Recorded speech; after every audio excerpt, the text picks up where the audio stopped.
Well, hi everyone. I'm John Retlin with a double review of two more movies that I just watched on Netflix only, and a Netflix original, Bulbbul, or Bulbbul. I'm not totally sure how to pronounce it because it's an Indian horror movie, and it had a few good qualities. First one didn't. Well, I kind of just spoiled how I felt, but like any multi-movie review that I do, there will be spoilers throughout. So let's start with only.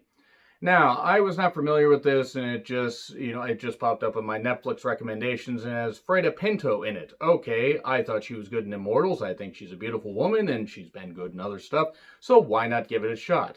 Also had Leslie Odom Jr. as her boyfriend that's trying to protect her because a comet came down to Earth and released a virus in the form of some ash that's that's falling down everything and infecting everybody and mainly targeting women. Women are dying, so any live women are being seen, as a premium, and there's a cash reward out there because the government's trying to repopulate the earth because it's killing all women, from elderly to young women and stuff like that. So it's a little inconsistent with how they're doing the virus stuff. Like, if the women get sick, then if it's just targeting women, then how in the world are they, like, not all dead even if they're quarantined? But also men can get sick. Again, little inconsistent. Oh boy, these post-apocalyptic movies, though, about viruses and having to quarantine, we have to quarantine ourselves or otherwise we'll get sick. It's great that this movie doesn't mirror anything that's going on right now, except it totally fucking does. Look, I recognize that some cheap horror movies and independent movies get made, and sometimes the grand idea, it's about what you can see that could scare you more.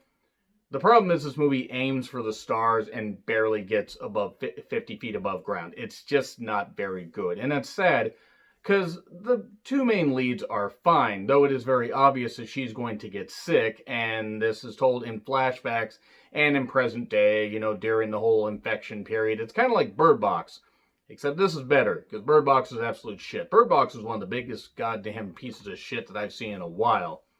The thing about it, though, is even though the acting was fine, none of the characters are really that well established. You get this father and son that go hunting for them because, oh, there's a woman, it's a premium, like I believe it's up to $2 million you can get for a live, woman that can be used in this embryo project to repopulate the earth. It's just not very interesting. I mean, I tried to dress up the plot as much as I could, but a lot of it, again, flashbacks, present day, all that, and none of it's really, it feels like endless padding, despite the fact that this motherfucker's only about 90 minutes. And eventually, it kind of gets to where she's obviously going to lose her function. She's obviously going to die.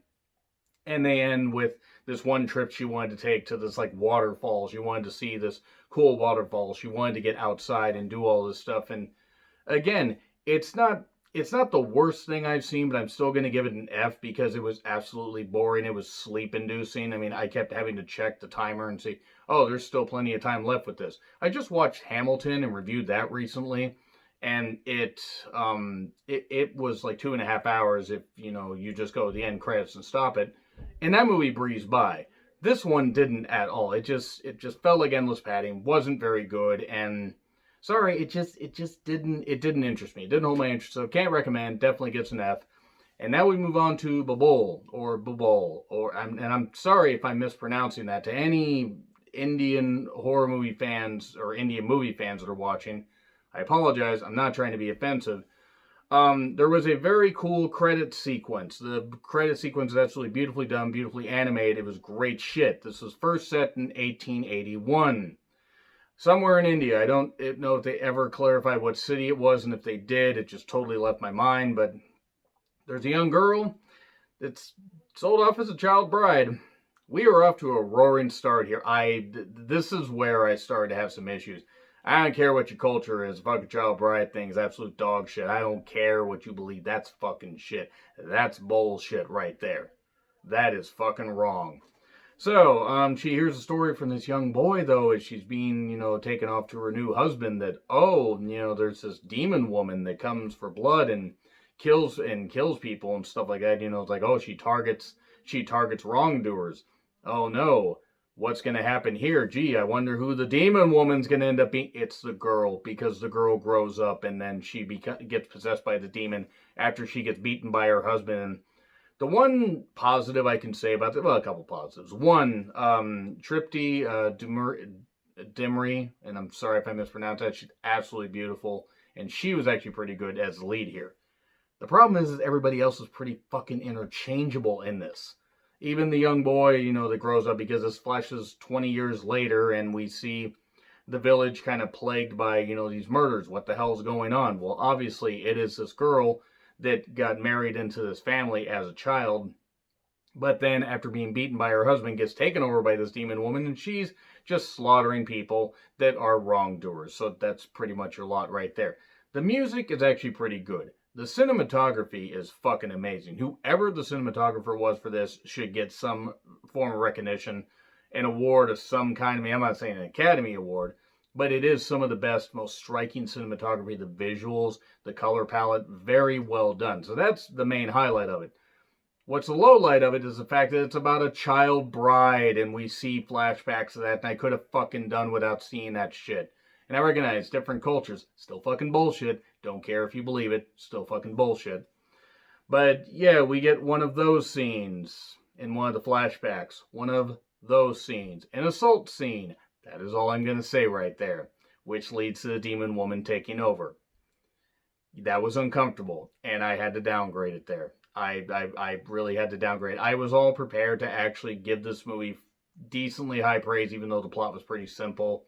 You have the young man that grew up, the young boy that told her the story, and he's grown up, and now he's hunting this creature or this man that's doing this stuff, but obviously it's, the main character doing this because she's possessed.